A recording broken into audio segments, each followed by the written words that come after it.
À l'intérieur du pays, à présent, Sekou Kane, chef de village de Garalo, dans la région de Bougouni, a reçu le drapeau et les insignes de l'État.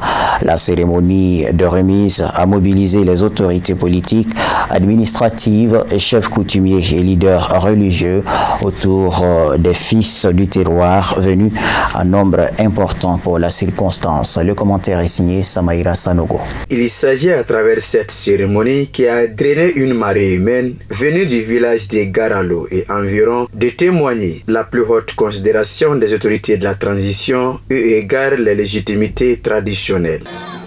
Cérémonie de remise de drapeau, ça nous fait un peu penser au passé. Parce que selon le président Assimi Goïta, il a voulu faire revivre la tradition. Donc, ce qui fait que le pouvoir qui était géré traditionnellement puisse revenir au chef de village. Finalement, les chefs de village étaient devenus insignifiants. Ils étaient des gens, quand on a besoin de récupérer l'impôt, on fait recours à eux et puis c'est tout.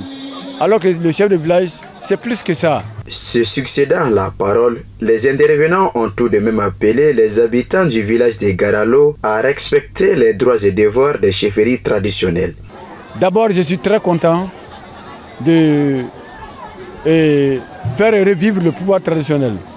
Maintenant, pour que ce pouvoir-là soit vraiment rigide, soit considéré, chaque fois qu'il y a un problème, que les gens laissent le pouvoir ou bien quittent le chef de village pour aller directement soit au commissariat ou bien à la gendarmerie, que l'on on le fasse revenir au chef de village. N'importe qui va au commissariat ou bien à la gendarmerie, on lui dit mais est-ce que tu as passé par le chef de village? S'il n'a pas passé par le chef de village, qu'on le fasse passer par le chef de village. C'est en ce moment que les choses vont prendre de l'ordre et il y aura du respect.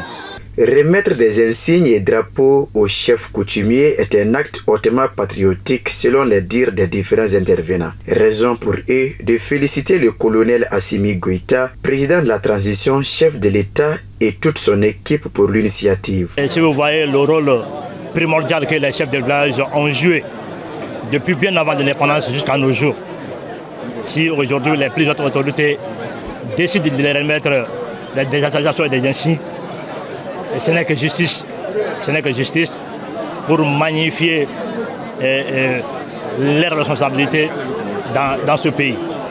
Donc moi je ne pourrais que féliciter les plus hautes autorités pour leur initiative heureuse à l'endroit de nos chefs de village qui se sont toujours battus pour l'avancée de ce pays. Les autorités administratives et politiques de Garalo ont également saisi l'opportunité pour exhorter une fois de plus M. Sekou Kane, chef de village de Garalo, à œuvrer dans le sens de l'unification de la localité. Le village aujourd'hui, il avait un fardeau, aujourd'hui c'est un plus qui est venu. Maintenant, c'est à lui. L'union et la cohésion, la paix dans le village dépendra de lui, dépendra de la façon dont il va gérer sa population. Donc je dirais qu'il soit droit dans tout ce qu'il fait, qu'il soit égal entre tout le monde, qu'il n'y a pas de distinction de race ni de nom. Il est là pour toute la population de Garalo. Comme pour dire que c'est la fête au village, les fils du terroir ont répondu nombreux à l'appel. Et pour rehausser l'éclat de la cérémonie, l'assistance a eu droit à des séances d'animation folklorique avec des pas de danse à l'appui. Pour clore en apothéose la cérémonie, un match de football était au rendez-vous.